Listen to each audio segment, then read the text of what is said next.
L'Église du Congo, les réveils, la génération actuelle, y a-t-il de paradoxes à relever sur ce plateau pour évoquer cette question des religions? Nous recevons pour vous un jeune pasteur, un prophète. Oui, il a eu un appel et il fait bien son travail. Il y a même beaucoup de témoignages. Cédric Boukassa, le pasteur de l'église sanctuaire des Rachetés. Bienvenue, bonjour. Merci. Bonjour. Tout va bien? Ça va par la grâce de Dieu et vous-même. Ah d'accord, on voit trop jeune, pasteur. L'appel est venu vite ou brusque? Non, ça n'a pas été vite, moins encore brusque. Mais la Bible dit dans Jérémie chapitre 1, quand tu étais encore une masse informe, je te connaissais. Jérémie dit à Dieu, je suis encore jeune. Dieu lui dit, ne dis pas que tu es jeune, parce que je te connaissais déjà, quand tu étais une masse informe. Je crois que Dieu fait tout au bon moment, selon le bon conseil de sa volonté. Il accomplit tout au moment prévu par lui-même. Pasteur principal d'une église, pasteur responsable. Pasteur responsable. Vous avez commencé par quelque part? Racontez-nous un peu comment vous êtes devenu pasteur, parce qu'aujourd'hui on voit beaucoup de jeunes, surtout ceux qui ont terminé à la colline, autrefois inspirés. Beaucoup aujourd'hui, s'ils ne sont pas analystes politiques, ils sont pasteurs. C'est facile aujourd'hui d'être pasteur ou il faut nécessairement un appel? C'est quoi votre cas? Il faut nécessairement un appel parce que ce n'est pas facile d'assurer ce leadership spirituel qui est... En fait, il y a beaucoup de conditions. Il y a beaucoup de conditions pour tenir, diriger un rassemblement de personnes, un groupe de personnes qui doivent régulièrement être là et voir même cette croissance aussi. Ce n'est pas facile. La Bible dit dans les livres, l'apôtre Paul dit que la marque de mon apostolat a été vraiment prouvée au milieu de vous par une persévérance dans les épreuves, par les miracles, par toutes ces choses-là. Je paraphrase ces versets. Je crois qu'il y a des signes qui prouvent qu'il y a un appel authentique. Nous, au départ, avec moi, ça a commencé à ma conversion d'abord. Je crois que si j'ai bonne souvenance, dans les années 2010 que j'ai reçu le Seigneur dans la communauté des hommes d'affaires de plein évangile, au Full Gospel. C'était une réunion normale où, après un témoignage et une exhortation très courte, j'ai décidé de donner ma vie au Seigneur. Je l'ai fait et nous avons commencé avec Dieu comme ça, timidement. Là, j'étais encore étudiant en droit à l'UPC, à l'université protestante. J'étais en 3e année de droit. C'est là que j'ai fait cette meilleure aventure de ma vie, donner ma vie au Seigneur. Nous allons commencer le parcours ensemble, cheminant avec lui. Et un peu plus tôt, j'ai senti déjà les signes de l'appel au ministère, mais ne sachant pas comment m'y prendre et par où commencer. Tout était difficile pour moi. Mais après, quand j'ai fini mes études, en 2e année, quand je finis en L2, la première année, j'ai commencé à travailler. D'abord, quand j'ai fini mes études, j'ai travaillé comme assistant parlementaire. J'ai travaillé avec un député des MSR, avec lui je travaillais. Et en 2014, c'est là que dans ma communion avec le Seigneur, dans des moments forts de prière en retraite, le Seigneur me met à cœur d'arrêter avec le travail que je faisais pour me concentrer à temps plein dans le ministère, une affaire que je ne contrôlais même pas. Je vais annoncer aux parents une décision qui était très très difficile à annoncer aux responsables. Je vais quand même le faire. Ils n'étaient pas très partants pour un bon début. Mais avec le temps, après beaucoup de pourparlers avec les parents, ils ont fini par accepter. Mais ils ont demandé de voir si Dieu était réellement au centre de ce que je disais. Et c'est depuis 2015 que je me suis lancé avec un groupe de prière où nous réunissons à peine 4-5 personnes. Toute une année, on organisait des activités, les gens venaient, mais dans le groupe de prière, on se réunissait souvent à 5, à 4, par moment 6. Et si on était vraiment nombreux, c'était 7 personnes. Dans une maison quelque part ou... Dans une famille qui nous avait donné un coin où on se réunissait. Et voilà, j'ai dit aux personnes qui m'entouraient que le Seigneur m'a mis à cœur de commencer une église. Mais nous aurons deux phases. La première partie sera d'abord un groupe de personnes avec lesquelles nous allons nous réunir une seule fois. On va voir ce que ça va donner. C'est vrai que je croyais aussi à l'appel, à l'existence d'une église, mais pour moi, c'était un projet très, très futuriste. C'était vraiment dans le futur. Et en 2016, un effectif va aller de 5, 6 à 12 personnes. Mais après, on va nous chasser. Là, nous étions en train de nous réunir. Pourquoi? Pour insolvabilité ou pour le bruit? Non, les responsables avaient marre de nous voir. Ils en avaient marre de nous voir et nous sommes partis. C'était un groupe de personnes qui venaient. J'ai dit aux gens qu'on ne pouvait plus se réunir faute de lieu. Les gens sont partis.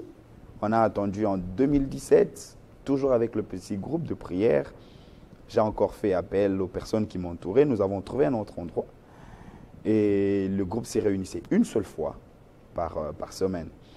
Mais après, c'est en 2021 que j'ai maintenant fait asseoir mes collaborateurs pour leur dire que nous allons maintenant commencer à fonctionner comme une église. Et le premier culte que nous avons eu un dimanche matin, c'était le 4 janvier 2021. Le 4 janvier 2021, et c'est depuis lors que, par la grâce de Dieu, nous évoluons. Mais 12 personnes, une église, d'où est venu les financements? C'est des gens de bonne volonté? Est-ce que c'est une manne qui est tombée comme à l'époque de Moïse? C'était ou c'est comment expliquer ça? Comment expliquer que des jeunes, parce que déjà sans travail, vous avez dit, vous étiez assistant parlementaire, il y a eu cet appel de Dieu pour vous demandant donc d'abandonner ces députés qui vous payaient, j'espère, hein, oui. Ou ils ne payaient pas peut-être. Si, ils le payaient. Alors, et pendant tous ces temps, comment vous viviez et comment est-ce que vous avez trouvé de l'argent avec 12 personnes pour former une église? C'était très difficile.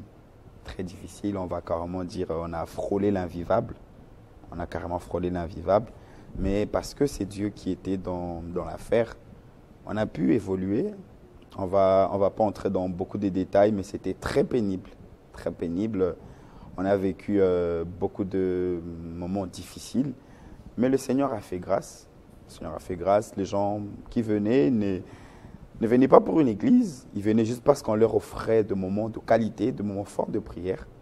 Mais c'est en 2021 qu'après, j'ai fait comprendre à mes collaborateurs, eux-mêmes qui désiraient aussi déjà que nous puissions fonctionner comme une église, nous sommes résolus de lancer des choses maintenant.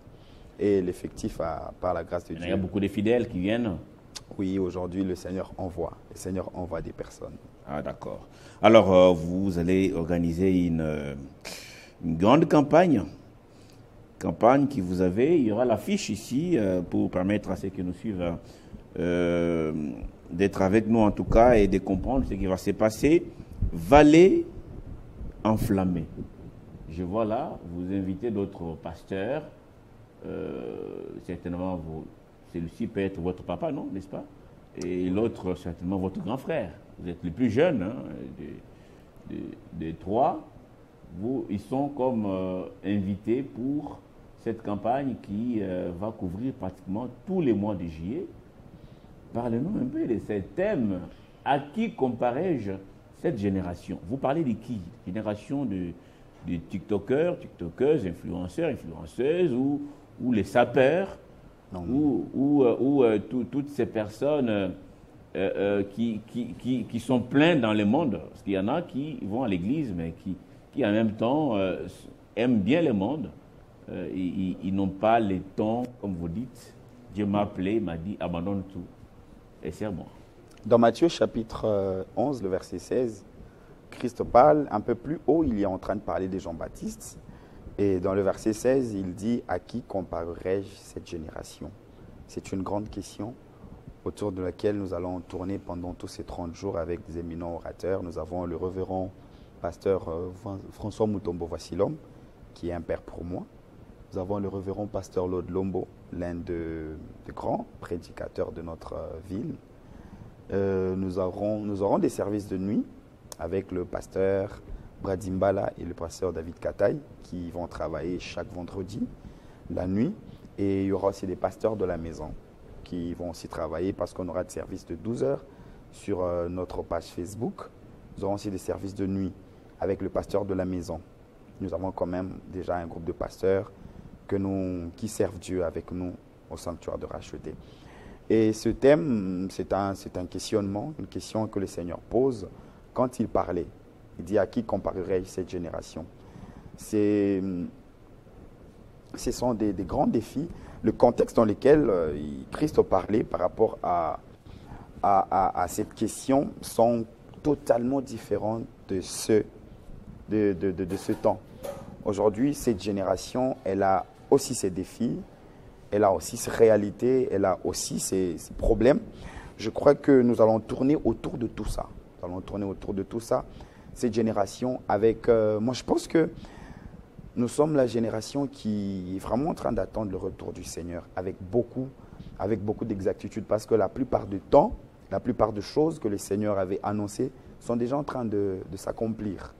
Sont en train de s'accomplir. Mais la Bible dit aussi dans 2 Timothée chapitre 3, le verset 2, 3, que au dernier jour, les choses seront très difficiles.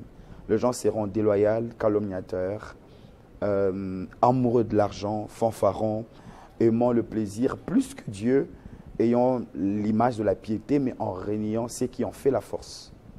Vous voyez un peu. Mais les choses que l'apôtre Paul dit aujourd'hui, elles sont vraiment, c'est probant. Beaucoup pensent que les Congolais actuels est chrétien des façades. Est-ce que c'est l'impression que vous avez, vous, qui conduisez certains Congolais, ceux qui viennent dans votre église, ou quand vous allez prêcher ailleurs, ou quand vous croisez plusieurs de ceux qui fréquentent les églises, au moins une église, chaque dimanche. Est-ce que c'est l'impression que ça donne aujourd'hui que dans notre pays, beaucoup qui se disent enfants de Dieu, croyants, laissons seulement des façades? Les grands défis sont définis comme ça par la Bible. Tout ce que nous vivons aujourd'hui, ce sont des prophéties bibliques. L'apôtre Paul l'avait dit, je vais encore citer le verset que je venais de citer tantôt, 2 Timothée chapitre 3. La Bible dit, au dernier jour, le temps sera difficile. C'est ce que l'apôtre Paul dit. Et dans les difficultés que nous rencontrerons au dernier jour, la Bible dit que les hommes auront l'image de la piété, mais ils vont régner ceux qui ont fait la force. La Bible dit encore, les hommes seront amoureux de l'argent. Les gens seront traîtres, déloyaux, calomniateurs. Il n'y a rien d'étonnant. Pour ceux qui lisent les Écritures, nous nous rendrons compte que tout a été déjà dit dans la parole de Dieu. Tout ce que nous vivons aujourd'hui, c'est le caractéristique de l'homme du temps de la fin. Tout, partout dans le monde, pas seulement à Kinshasa, les réalités sont pratiquement pareilles. C'est vrai, sous d'autres cieux, ça peut être différent par rapport aux cultures, mais je pense que les comportements de l'homme du temps de la fin est régi par l'esprit. Selon la parole de Dieu, dans 2 Thessaloniciens, si je ne m'abuse, la Bible parle de l'impie, l'homme l'impie, l'homme mauvais qui va agir. Vous voyez un peu. Et tout ça, ce sont des grands défis autour duquel nous allons tourner. Et dans cette question, nous parlerons du problème de l'eschatologie. Nous traiterons sur le problème du retour du Seigneur Jésus-Christ. Nous parlerons du problème de la délivrance. Nous parlerons du problème de miracle. Parce que la Bible dit aussi dans Joël chapitre 2, au dernier jour, je répandrai mon esprit sur toute chair, vos fils et vos filles prophétiseront. Les miracles qui n'accompagnent plus ceux qui ont cru si. Actuellement, à part peut-être c'est que l'un de vous, votre grand frère, je ne sais pas si les citer, mais qui révèle des choses que dans nos églises, on a beaucoup fabriqué, c'est qu'il lui-même a appelé les mankiona. Je crois que j'ai bien prononcé les mots. Oui. On fabrique des choses avec des médecins et tout. Quelqu'un marche, on applaudit. C'est les moments de suturer un peu de sous chez les plus faibles en esprit. Est-ce que ces genres de pratiques n'ont pas fragilisé l'Église?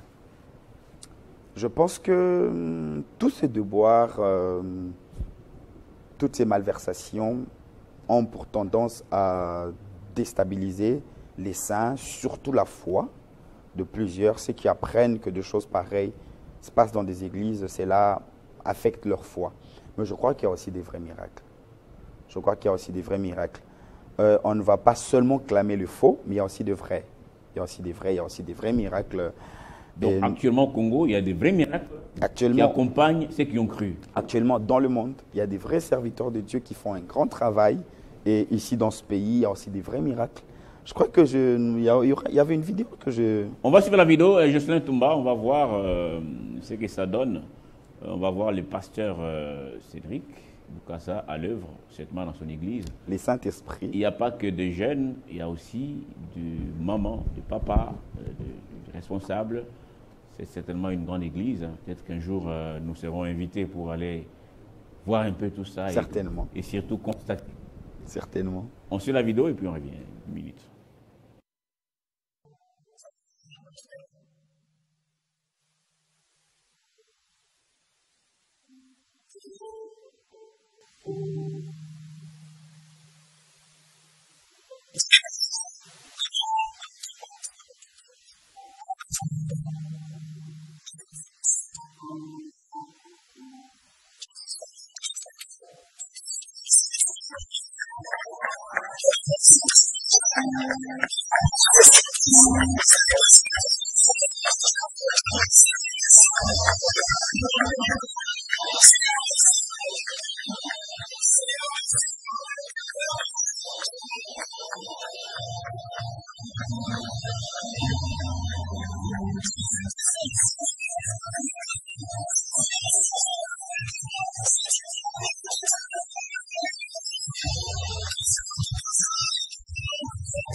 Alors, si ce n'est pas les Mankiona, comme ça a été révélé par un ancien prophète, d'ailleurs, il est toujours prophète, parce que semble-t-il que Dieu ne se répand pas de ses Oui, il est toujours dons, prophète. c'est ça? Oui, Dieu ne se donne, répand même pas. si vous devenez aventurier, vous restez... Dieu ne se répand pas. En tout cas, Moi, merci. Ouais. Merci pour la précision. Alors, ça, si ce n'est pas le Mankiona, de quoi s'agit-il? Déjà Cette dame ici, que nous voyons en train ici de, déjà, si vous voyez bien, ce n'est pas à Kinshasa, c'est aux États-Unis.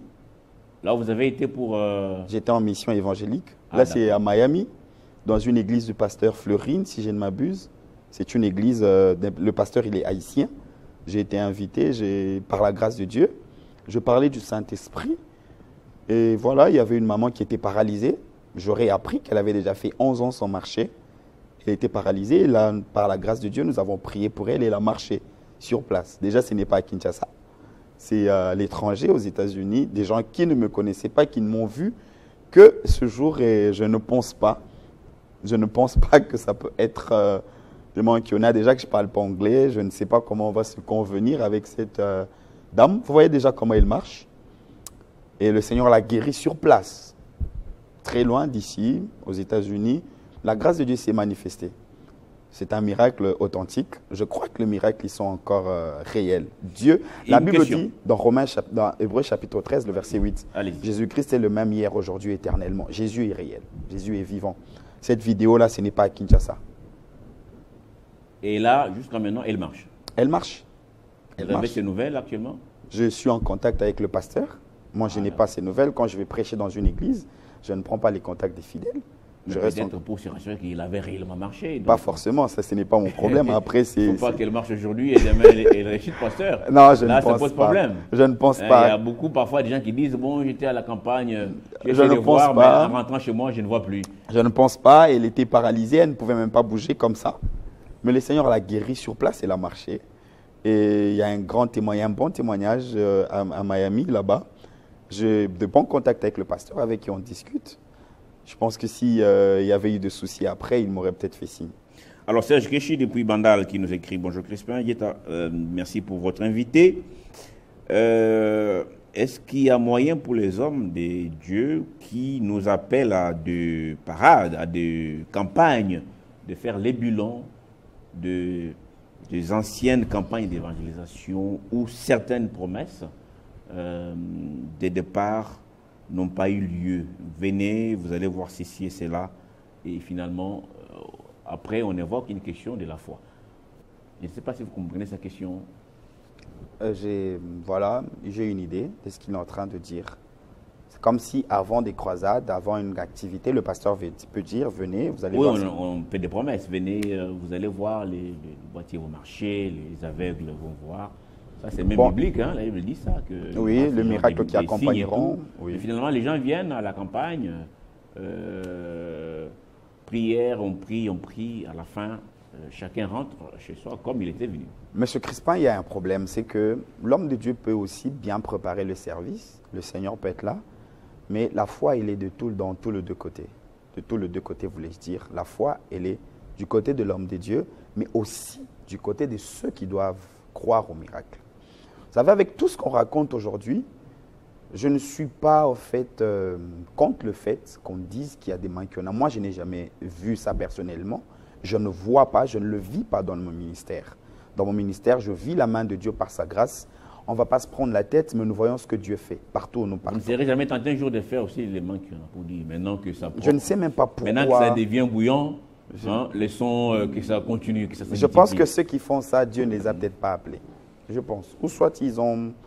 Je pense que c'est lui qui opère le miracle, c'est les noms de Jésus-Christ. C'est au nom de Jésus que nous opérons le miracle, par le canal du Saint-Esprit.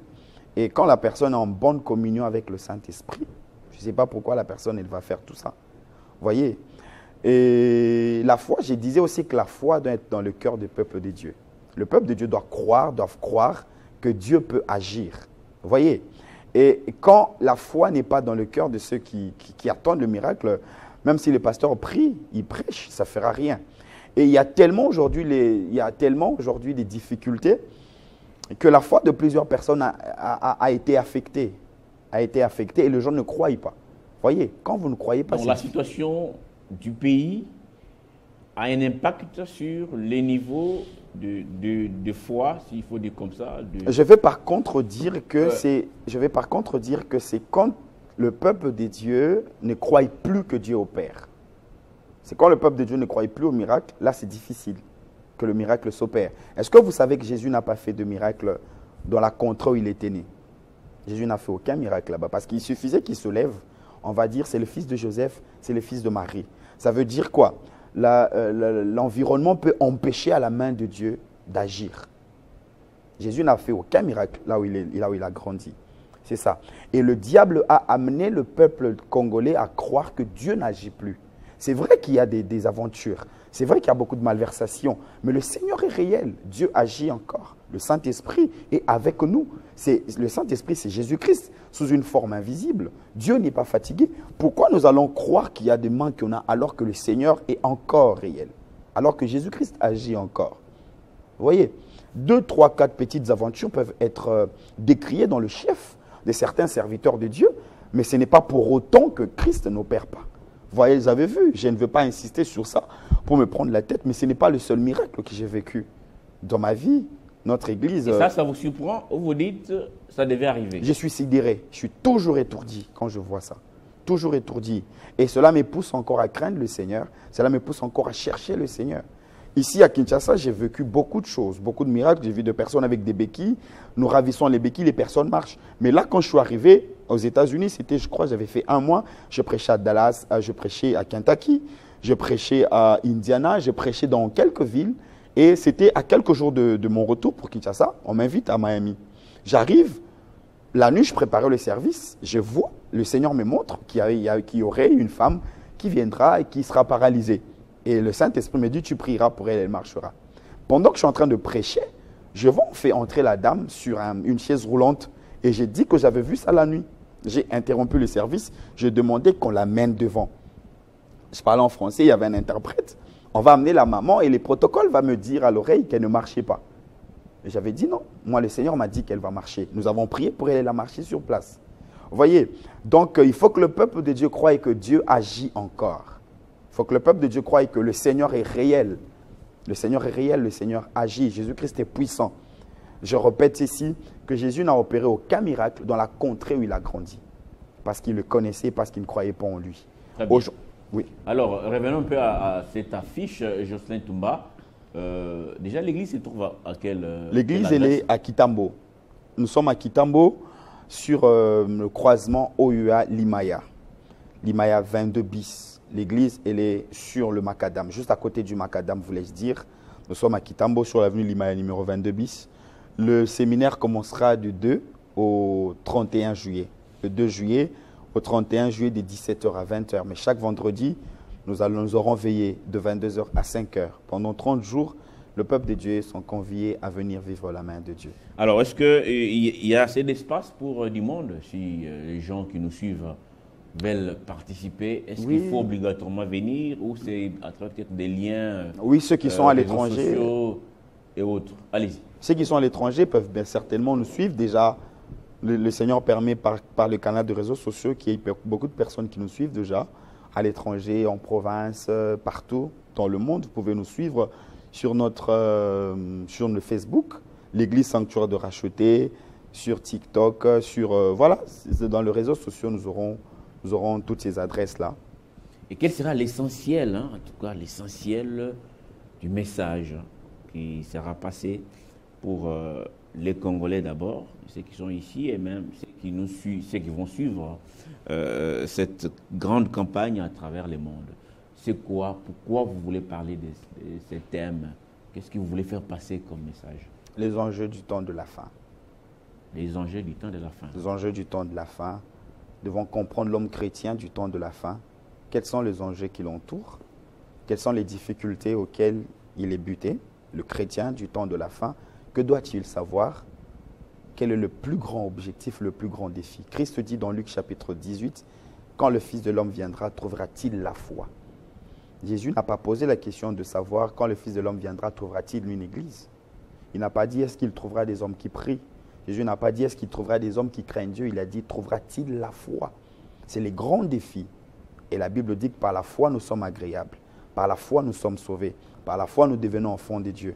Par la foi nous sommes exaucés. Je crois que le grand défi de l'église du temps de la fin, le diable use de beaucoup de manigances pour atteindre ou détruire la foi des enfants de Dieu. Nous aurons touché à plusieurs points et le message central, ça sera tourné autour de la foi, mais aussi tourné autour du feu du réveil. Le feu du réveil dans la vie des enfants de Dieu. Très bien. En tout cas, bonne chance à vous, pasteur, pour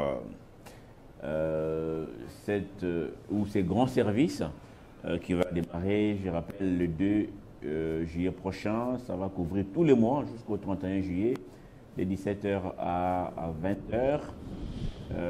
Peut-être après cette campagne, vous reviendrez pour nous faire les bilans. Peut-être vous ne faites jamais les bilans. Pendant la souvent, campagne. Faire les bilans. Pendant la campagne, nous serons là. Qu'est-ce qui s'est passé là-bas? Est-ce que Dieu a opéré des miracles? Vous dites, c'est toujours des vrais miracles. L'un des plus grands miracles, c'est d'abord la conversion. Très bien, la conversion. D'abord la conversion.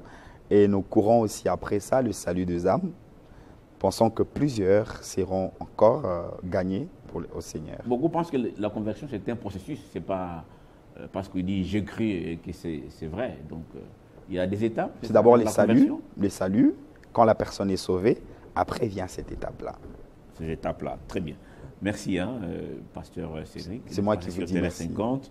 Je souhaite aussi bonne chance et beaucoup de courage et surtout la foi à ceux qui vont venir à cette campagne et qui vont tirer des grandes leçons pour la gloire du Seigneur. En tout cas, merci à vous et à tous ceux qui vont être invités là-bas. Merci beaucoup. Que le Seigneur vous bénisse abondamment. Merci, pasteur.